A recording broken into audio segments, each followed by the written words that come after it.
So today I'm talking about a P0100 code, what it is, and how you could go about fixing it. And so what is a P0100 code? Well, it's a mass airflow MAF circuit malfunction. And some scan tools will give you mass or volume airflow A circuit. And so what does this all mean?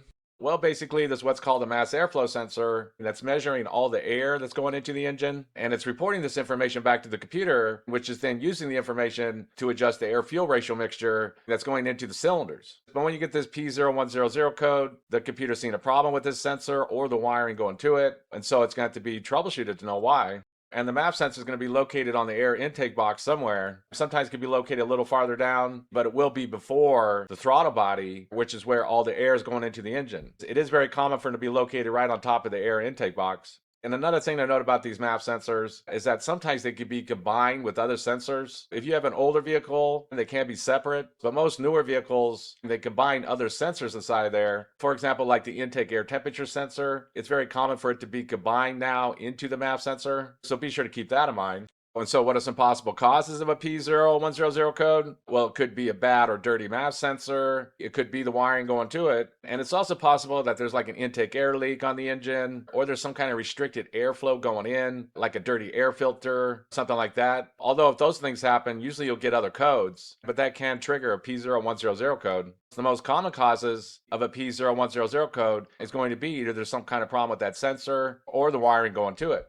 So the first thing to go and do is, if you can, is go check out that MAF sensor, check to see if it looks really dirty. If it does look really dirty, it can be a good idea to go get what's called mass airflow sensor cleaner. It just clean it up real good, because it is very common for these MAF sensors to get really dirty. And when they do, they can start to trigger codes. So if it does look really dirty, it's a good idea to clean it up. There's a few different ways to go about testing these sensors and the wiring going to it. Whenever you go to check out the wiring, it's always going to be a good idea to get a wiring schematic for that particular vehicle. That way you know for sure what's going on, because there can be different things going on with the wires going to the MAF sensor, especially when they're combined with other sensors. The most common type is going to be the 5-wire sensor. These are very common. You see these on many vehicles. And the basics of what's going on with this is that you're going to have 2 wires that are going to that intake air temperature sensor, and then you're going to have 3 wires going to the mass airflow sensor. And so if you have a multimeter, you can't go check the wiring at the plug when you disconnect it. You want to disconnect the plug, put the key in the on position, and you find a good ground, for example, like the negative battery terminal, and then you probe into the pins one at a time.